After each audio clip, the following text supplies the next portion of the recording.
शादियों पे एक्सपेंडिचर करने वाली दो कौमें हैं जिसमें हिंदुस्तान और पाकिस्तान है। साउथ एशियन कल्चर की अगर मैं बात करूं, उसने क्रिटिसिज्म किया इस वीकेंड के ऊपर एक शादी पे जिस पे बहुत बड़ा एक्सपेंडिचर आया। अगर आपको लग रहा है कि ये उसकी डिटेल बताने के लिए वीडियो बनाई जा रही है, ऐसा नहीं है। I have criticised wedding culture in the past twice as well.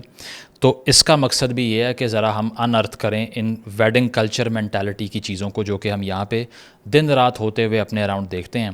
तो पड़ोस में अंबानी साहब यानी कि अनंत अंबानी और राधिका मर्चेंट की शादी होती है। $600 मिलियन की कॉस्ट आती है प्री वेडिंग और वेडिंग फंक्शन को मिला के।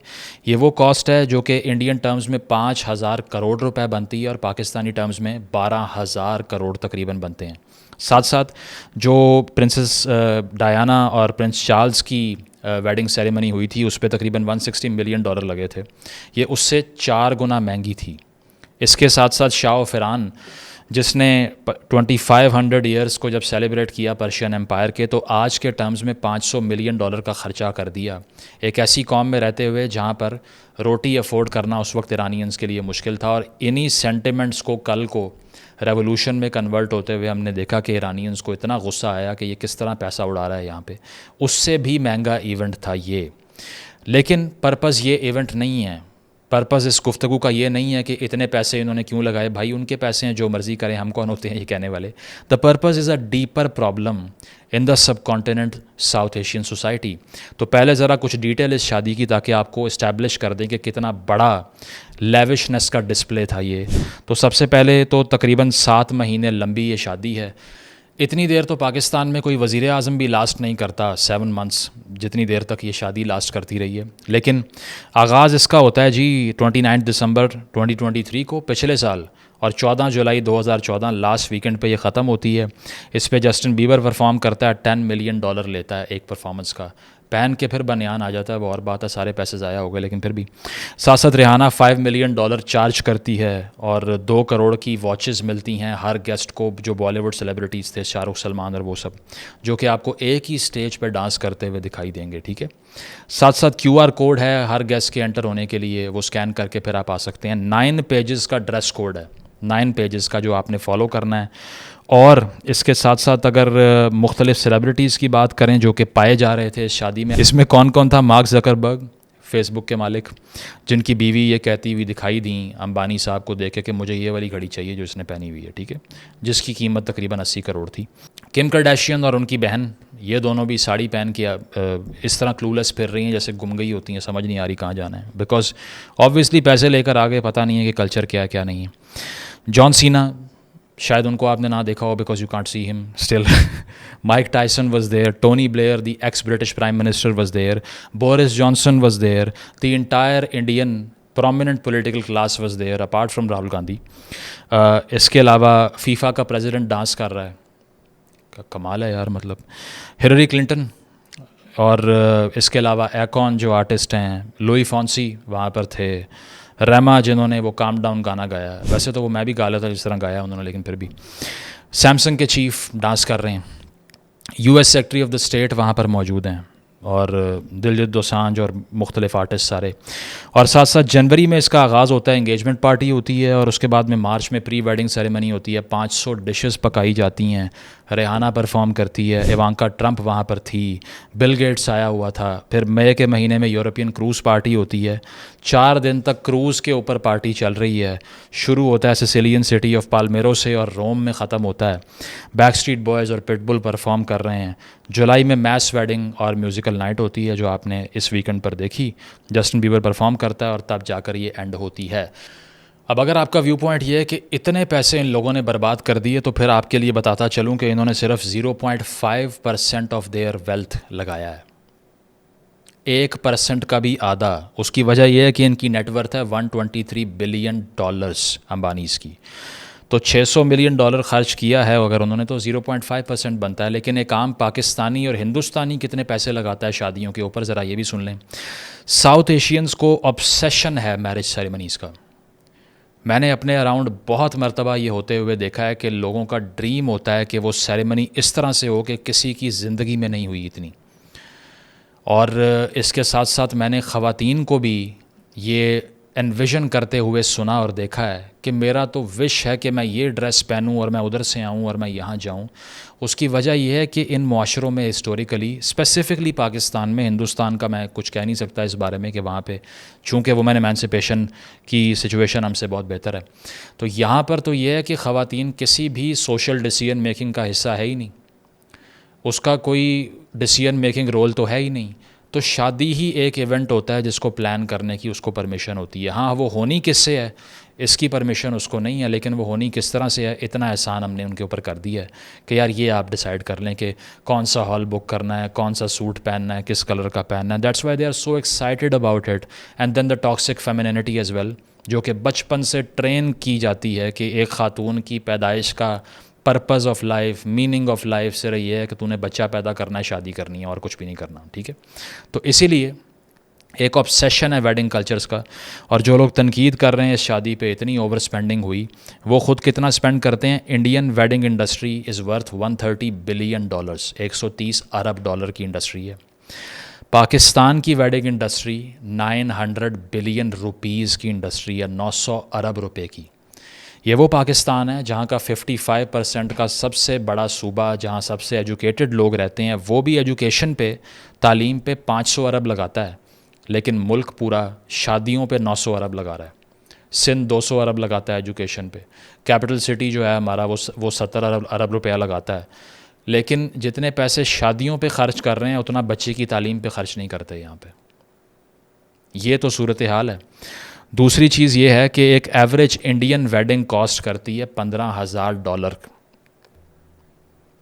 जो कि 3 टाइम्स ज़्यादा है एक एवरेज इंडियन हाउस होल्ड की इनकम के। यानी कि अपनी इनकम का 3 गुना ज़्यादा एक इंडियन हाउस होल्ड शादी पे लगा देता है। यही सूरत हाल पाकिस्तान में है कि 20 से $25,000 पाकिस्तान का एक घर ऑन एवरेज खर्च कर देता है शादी के ऊपर, अगर कलेक्टिवली इसको देखा जाए तो। अब ये कंटेस्टेड हो सकती हैं फिगर्स, लेकिन अपने अराउंड देख लीजिए, ऑब्ज़र्व कर लीजिए कि कौन कितने पैसे लगा रहा है। लोग कर्ज़ा ले लेकर शादियां करते हैं। मैंने ऐसे यंगस्टर्स को देखा है जो नौकरी कर रहे हैं 50,000 की, 40,000 की, 40 लाख रुपए की शादियां कर रहे हैं कर्ज़े लेके। क्या वजह है? मुंह बंद करना है रिश्तेदारों का। कोई कहेगा ये कैसी शादी की है, ये कैसी एल्बम है, ये कैसा ड्रेस है। इस तरह के टॉन्ट से बचने के लिए अपनी सारी इकोनॉमिक सिक्योरिटी को, फाइनेंशियल सिक्योरिटी को दाव पे लगा देते हैं। और तनकीद उन पे हो रही है जो 0.5% स्पेंड कर रहे हैं, जो कि वल्गर डिस्प्ले ऑफ वेल्थ है, एब्सर्ड है। अगर आप अंबानी की शादी की फुटेज देखें तो मुझे अगली ने इसके अलावा कुछ दिखाई नहीं देता। मैं फेसेस की बात नहीं कर रहा, मैं डिस्प्ले ऑफ वेल्थ और ऑर्नामेंटल वैल्यू की बात कर रहा हूँ कि वो इतनी एक्सेसिव है कि उसमें कोई एस्थेटिक, कोई ब्यूटी मुझे दिखाई नहीं देती। इसके ऊपर एक किताब मुझे याद आ रही है, डायलेक्टिक ऑफ एनलाइटनमेंट। वैसे तो मैं इसके थीसिस से अग्री नहीं करता, अडोर्नो और होरखाइमर की ये किताब है, लेकिन इसमें एक चैप्टर बहुत इंटरेस्टिंग है, चैप्टर 4, जिसका नाम है culture industry, enlightenment as mass deception. तो इसमें वो ये एक्सप्लेन करता है कि 2 किस्म के कल्चर होते हैं, एक हाई कल्चर होता है और एक लो कल्चर होता है। हाई कल्चर क्या होता है? जो सोसाइटल नॉर्म्स को चैलेंज करता है, जो मुआशरे पे, सोसाइटी पे, ऐसी कन्वेंशंस पे जो कि डिस्ट्रक्टिव है उन पे तनकीद करता है, उन्हें क्रिटिसाइज़ करता है, और वो डीप होता है, थॉट प्रोवोकिंग होता है। जबकि लो कल्चर क्या होता है? जो सिर्फ़ और सिर्फ मैसेस को एंजॉय करवाने के लिए और एस्केपिज़म के लिए होता है। हमारे यहाँ पे जो बॉलीवुडाइज्ड कल्चर है वो सिर्फ मैस एंटरटेनमेंट की एक इंडस्ट्री है। कभी ऐसा होगा कि आप दीवार तोड़ते हुए देख रहे हो सलमान खान की फ़िल्म में या शाहरुख की फ़िल्म में, तो उससे कुछ आपके अंदर की कॉन्शियसनेस बेहतर हो गई हो देख के, या कुछ सीख लिया हो आपने, या रिफ्लेक्शन किया हो, या डीपर मीनिंग दिया हो उनकी प्रोड्यूस की गई आर्ट ने आपको। यही हाल पाकिस्तानी सेलिब्रिटीज़ का है कि अगर आप यहाँ पर देख लीजिए तो टिकटॉकर्स का, लाइफस्टाइल ब्लॉगर्स का, मोटिवेशनल स्पीकर्स का और पेटी एक्टर्स का अंबार लगा हुआ है। उनके सोशल व्यूज़ पूछ लें, इतने प्रॉब्लमेटिक हैं कि उनको बात करने देनी नहीं चाहिए, बट फिर भी वो रोल मॉडल्स हैं, वो रूल कर रहे हैं माशरे के ऊपर। Why? Because they entertain only. जदीद माशरों में जो हमने अपने सिविलाइजेशन के साथ हशर किया है उसमें यह है कि आप मैसेज को एंटरटेन कर दो और उनके दिल जीत लो और उसके बाद में जो मर्ज़ी करो, दौलत भी आपकी, सब आपका। तनकीद ना करो उनके ऊपर, डोंट क्रिटिसाइज़ देम, ताकि वो रिफ़्लेक्ट ना करना शुरू हो जाएं। वो तो मुश्किल काम है। इसीलिए तो मैं ये नहीं कह रहा कि एक आर्टिस्ट को इंटेलेक्चुअल बन जाना चाहिए, लेकिन क्या ये आर्ट फॉर्म्स, ये शादी का कल्चर कुछ ऐड करती हैं हमारी ज़िंदगी के अंदर? कुछ भी नहीं करती। इसके साथ साथ मुझे याद है नील पोस्टमैन ने अपनी किताब अम्यूजिंग आवरसेल्व्स टू डेथ में कैपिटलिज्म की एक बात एक्सप्लेन की हुई थी कि वो रैशनल डिसीजन मेकिंग के एजम्पशन के साथ आ रहा था कि जो कंज्यूमर है उसको भी पता है मुझे क्या चाहिए, प्रोड्यूसर को भी पता है कि मार्केट को क्या चाहिए, एक रैशनल इंगेजमेंट हो रही है। यहाँ तो कंज्यूमर को पता ही नहीं उसे क्या चाहिए। इस तरह के सेलिब्रिटीज़ और आर्टिस्ट आके आपको बेवकूफ़ बनाते हैं किस तरह से, by consistently bombarding their entertainment based art into your brains, they plant wishes and needs in your brains. मैंने क्या करना है किसी बहुत हाई ब्रांड की गाड़ी को, या किसी बहुत ब्रांडेड लेविश किस्म की के ड्रेस को या मेकअप को, लेकिन ये क्यों मैं आइडियलाइज़ करता हूँ? क्योंकि ये नीड मेरे दिमाग में प्लांट की जा रही है बाहर से, जो कि मेरी एक्चुअल नीड नहीं है। इसके ऊपर बेशक आप मार्क्स को भी पढ़ लीजिए, जिससे मैं इतना अग्री नहीं करता कि यूज़ वैल्यू और एक्सचेंज वैल्यू की जो डाइकोटमी है उसको वो कैसे एक्सप्लेन कर रहा है। साथ साथ ये कहता है अडॉर्नो इस किताब के अंदर कि कल्चर इंडस्ट्री जो है वो चैलेंज नहीं करती।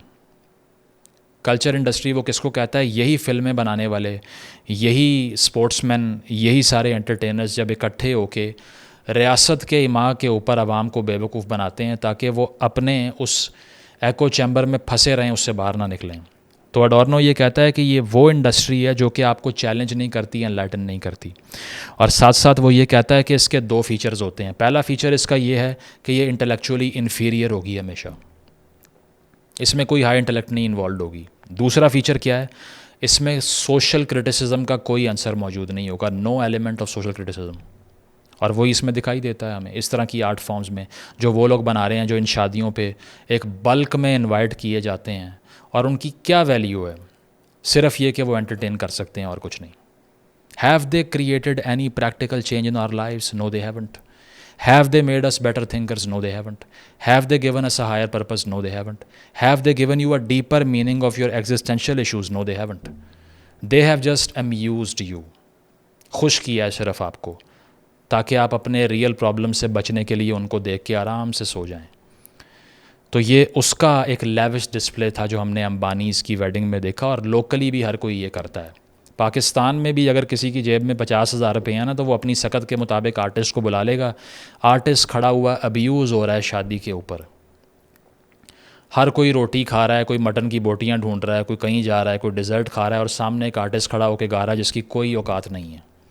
कोई देख तक नहीं रहा कि ये क्या आर्ट फॉर्म प्रैक्टिस हो रही है, क्या इंस्ट्रूमेंट बज रहा है, कौन सा गाना गा रहा है, सिम्फनी क्या है, कुछ नहीं पता। बस ये पता है कि एक बंदा आया हुआ है और शोर चल रहा है सिर्फ। इसी तरह कवालों को बुला के जो कवाली कर रहे हैं लाहौर के अंदर, पाकिस्तान के अंदर, मैं समझता हूँ तज़हीक की जा रही है उनकी। मुंह पे पैसे फेंक रहे हैं और ऊपर चल रहे हैं और कोई होश नहीं है। वल्गर डिस्प्ले ऑफ वेल्थ हर जगह दिखाई देगा आपको। तो इसको कहते हैं कंज्यूमरिज्म। उसकी वजह है कि आप एक ऐसे पैसिव कंज्यूमर बन गए हैं कि बस उन्होंने प्रोड्यूस करते जाना है और आपने कंज्यूम करते रहना है, और इसके अलावा आपको कुछ नहीं पता। यही वो शादियां हैं जो एक पूरी वेडिंग इंडस्ट्रियल कॉम्प्लेक्स को फंड करती हैं बाद में, क्योंकि बाद में तमाम जो बुटीक्स होती हैं, जो कपड़े स्टिच करने वाली मार्केट्स होती हैं, वो सब क्या कहते हैं, ये अंबानीज़ की शादी में यूज़ हुआ था, ये वैसा मॉडल है, अच्छा ये उस शादी में उसने पहना हुआ था, ये उस तरह का डिज़ाइन है। और वो एक परपेचुअल साइकिल में आपको डाल देते हैं कि just because they have consumed it, you have to consume it too. तो अडॉर्नो और होरखाइमर इसमें कहते हैं कि इंडिविजुअलिटी डिस्ट्रॉय हो जाती है कल्चर इंडस्ट्री के हाथों, क्योंकि वो एक ऐसी बैंड वैगन में आपको फंसा देते हैं कि अच्छा दोस्त ने आईफोन लिया है तो मैंने भी वही लेना है, अच्छा इसकी शादी उस हॉल में हुई थी मैंने भी वहीं करनी है, अच्छा वो उस पार्लर से, उस बुटीक से इसने ड्रेस लिया है, वहाँ से तैयार हुई है, मैंने भी यही करना है। इंडिविजुअलिटी कहाँ गई? ख़त्म, बैंड वैगन बन गई सिर्फ एक। तो ये दरअसल रोमांटिसिज्म की जो तहरीक थी ना 19वीं सेंचुरी के अंदर, इसकी रूट्स वहाँ दिखाई देती हैं, क्योंकि वो कहती थी कि अगर आपकी इंट्यूशन कह रही है ना कि आपको हेडोनिस्टिक होना चाहिए, तो हो हेडोनिस्टिक, इसमें क्या है, बह जाएं अपने जज्बात में और भूल जाएं दिमाग सारा अपना। तो यहाँ पर भी यही दिखाई देता है कि दिमाग को भूल जाएं और सिर्फ वो करें जो कि ख्वाहिशात अंदर से बहती हुई आपको कह रही हैं कि मेरी खुशियाँ क्या है, कमोडिटी फेटिशिज्म। खुशी मेरी सिर्फ ये है कि मैंने एक नई चीज़ ले ली, अच्छा फिर एक और नई चीज़ ले ली, फिर एक और नई चीज़ ले ली, यही मेरी खुशी है, इसके अलावा मुझे कुछ नहीं पता क्या करना है। तो अडॉर्नो इसको कहता है न्यू काइंड ऑफ बार्बरिज्म। ये नई तरह का जुल्म है, क्योंकि पहले आप लोगों को इस तरह की साइकिल में बंद करने के लिए ऑपरेशन यूज़ करते थे, और अब आप एंटरटेनमेंट और कल्चर यूज़ कर रहे हैं और कुछ भी नहीं कर रहे। मैं देख रहा था आज से कुछ महीने पहले, मेरा ख्याल है रियलिटी टीवी शो है बिग बॉस, वो जीतने के बाद एक बंदा पता नहीं अपने घर पहुंचता है, हज़ारों का मजमा लगा हुआ है, what has he done for you, what has he done, nothing. इसी तरह पाकिस्तान में है, कोई मैच जीत जाएं, कुछ हो जाए, जान देना शुरू कर देंगे अपनी। ये नहीं सोचेंगे कि हम एंटरटेन हुए हैं ना, हम खुश हुए हैं, ठीक है, लेकिन क्या इससे कोई वैल्यू एडिशन हुई है हमारी लाइफ में? ब्रेव न्यू वर्ल्ड का जो थीसिस था ना, वो साबित होता हुआ दिखाई देता है इससे। जबकि आर्ट जो है, आर्ट का डीपर मीनिंग होना चाहिए था। बर्थ ऑफ ट्रेजेडी पढ़े नीचे ने जो किताब लिखी है, it's very difficult to read, but उसका क्रक्स पढ़ सकते हैं आप सिंपलर टर्म्स में, कि वो तो ये कहता है कि art can help us face existence. Art की डेप्थ और प्रोफाउंडनेस इतनी ज़्यादा है कि आपके एग्जिस्टेंस के मसले उसको हल कर देने चाहिए। और साथ साथ वो ये कहता है कि art is the highest form of expression of life. अगर आर्ट इतनी वल्गर हो गई कि उसमें कोई मीनिंग ही नहीं है सिवाय खुश करने के, हंसाने के, एंटरटेन करने के, तो फिर क्या फ़ायदा? ग्रीक ट्रेजेडी की मिसाल देता है कि why everything should end with a note of happiness. अभी मैंने एक मूवी भी देखी है, All Quiet on the Western Front, मैं रेकमेंड करूँगा आप लोग ज़रूर देखें। वो सही बारबैरिटी दिखाती है वॉर टाइम्स की, कि किस तरह से जंग के स्पॉइल्स क्या होते हैं, किस तरह से वो ह्यूमैनिटी को वैनिश कर देती है, कटी हुई टांगें, और people are literally nauseous, they are killing each other like barbarous people. और साथ साथ ये कि उसका कोई अच्छा एंड नहीं होता उस फिल्म का, because if you want to end well with everything that you sign up for, that is wishful thinking, not reality. तो ये इस तरह की शादियों में भी अगर आपको ये इंप्रेशन मिल रहा है ना कि 7 महीने की शादी और अरबों रुपया उसके ऊपर लग गया, and then they lived happily ever after, no they won't live happily ever after, no this is not a manifestation of happiness. खुशी का इससे कोई ताल्लुक़ नहीं है। इंस्टाग्राम के ऊपर चीज़ों को देख के अगर आप भी उस बैंड वैगन में बैठ के डिप्रेस हो रहे हैं कि अच्छा इसके पास है मेरे पास नहीं है, तो फिर इसका मतलब ये है कि आपका दिमाग बिल्कुल मिसप्लेस्ड है। आप इंटेलेक्चुअली किसी और को वैल्यू करते ही नहीं हैं, आप सिर्फ कंज्यूमर गुड के लिहाज से देखते हैं कि वो कितना कंज्यूम करने की पोटेंशियल रखता है, इसीलिए वो बेस्ट है। जबकि जिस तरह से ये इवेंट्स प्लान किए जाते हैं और जो इसमें ऑब्सेशन दिखाई देता है, वो बिल्कुल अनवांटेड और वल्गर है। आपको तो पता भी नहीं होता कि वहाँ कौन लोग आए हुए हैं कौन नहीं, सिर्फ शोर है, बच्चे भाग रहे हैं, लेविश ड्रेसेस पहने हुए हैं सब ने, हर कोई एक दूसरे को इम्प्रेस करने आया हुआ है जो किसी को जानता भी नहीं है। तो सिर्फ एक पैटी और सुपरफिशियल कंपटीशन दिखाई देता है। तो इस कंज्यूमर कल्चर से निकलने के लिए सबसे पहले आपको ये रियलाइज़ करना पड़ेगा कि हम उस आर्ट फॉर्म को कंज्यूम करें जो हमें रिफ्लेक्शन की तरफ लेके जाती है। कभी भी किसी ऐसे बंदे को, किसी ऐसी आर्ट फॉर्म को, किसी चीज़ को इसीलिए ना देखें कि मैं देख के हंसता हूँ और खुश हो जाता हूँ। It should add something to your life which has a higher purpose. Happiness is just a by product of the pursuit of meaning. कोई भी ऐसी आर्ट फॉर्म जो आपके व्यूज़ को चैलेंज नहीं करती, वो आर्ट नहीं है। उसकी वजह यह है कि अगर उसमें मुआशरती एलिमेंट मिसिंग है तो वो सिर्फ़ और सिर्फ एक पैटी और वल्गर एक्सरसाइज है आपके दिमाग में डोपामीन पैदा करने के लिए। ज़बरदस्त मूवीज़ बन रही हैं हिंदुस्तान में, नेटफ्लिक्स के ऊपर भी बन रही हैं, कुछ पाकिस्तान में भी बनी, खुदा के लिए की तरह की फ़िल्में बनी, और बहुत सी फ़िल्में बनी, ज़िंदगी तमाशा अभी मैंने देखी, वो बनी। ये एक रिफ्लेक्शन की तरफ लेके जाती है इस तरह की फ़िल्म आपको, कि मुआशरे में कुछ ना कुछ गलत है और उसको सिग्निफाई करने के लिए आर्ट का इस्तेमाल किया जाता है। That was the actual purpose of it. Politicisation of aesthetics की जो मैं बात पहले कर चुका हूँ एक बार। तो ये चीज़ है कि अगर ये एलिमेंट मिसिंग हो किसी भी आर्ट फॉर्म से, तो वो आर्ट जस्टिस नहीं कर रही, वो सिर्फ आपको अम्यूज़ करने के लिए एक टैबलेट दी जा रही है जिसको खा के आप आसानी से सो सकते हैं। और बिंज कंजम्पशन ऑफ एंटरटेनमेंट का नतीजा है इस तरह की शादियों में नाचने वालों को। अगर आप ये कहें कि these are higher class of people, they should lead societies, no they shouldn't. Though they are needed, I am not saying that they are not needed, they are very downright useless people. I am saying that they should not be elevated to higher human beings. और उसके लिए high culture क्या होता है इसके बारे में पढ़ें। तो मैं कंज्यूमरिज्म की चूँकि क्रिटिक कर रहा था, तो इसीलिए मुझे फ़ाइट क्लब मूवी के कुछ डायलॉग्स याद आ रहे हैं जो मैं पहले भी बोल चुका हूँ एक बार, but since they are very relatable and very deep, so I would like to read that again for you, and if you haven't watch the film you should watch the film. तो Tyler Durden के नाम से एक character होता है उसमें, और वो कोट अन कोट ये लाइंस बोलता है, we are consumers, we are by products of a life style obsession, murder, crime, poverty, these things don't concern me. What concern me are celebrity magazines, televisions with 500 channels, some guy's name on my underwear, Rogaine, Viagra और Lestra।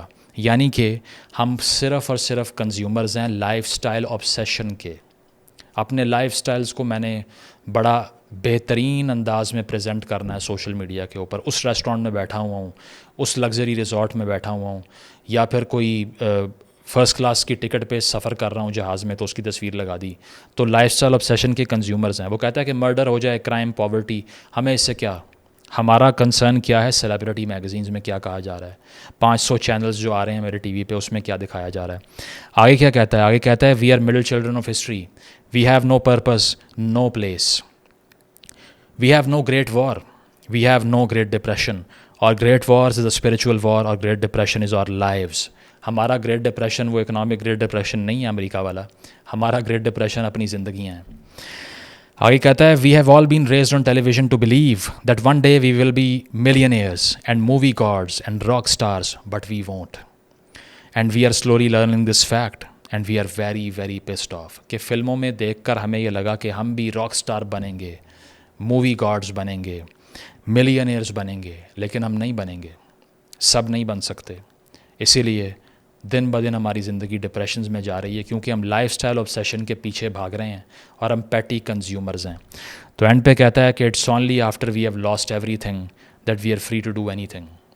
जब तक हम इन चीज़ों से जान नहीं छुड़ाएंगे freedom नहीं आ सकती। और आखिरी लाइन सबसे बेहतरीन है जिसमें वो कहता है the things you own and up owning you. जो चीज़ें ख़रीद के आपको ये लगता है कि आपने ये चीज़ें ख़रीद ली हैं, ये आपकी हैं, नहीं, आप इन चीज़ों के हैं। ये चीज़ें आपको ख़रीद चुकी हैं और अब यही आपको डिफ़ाइन करती हैं।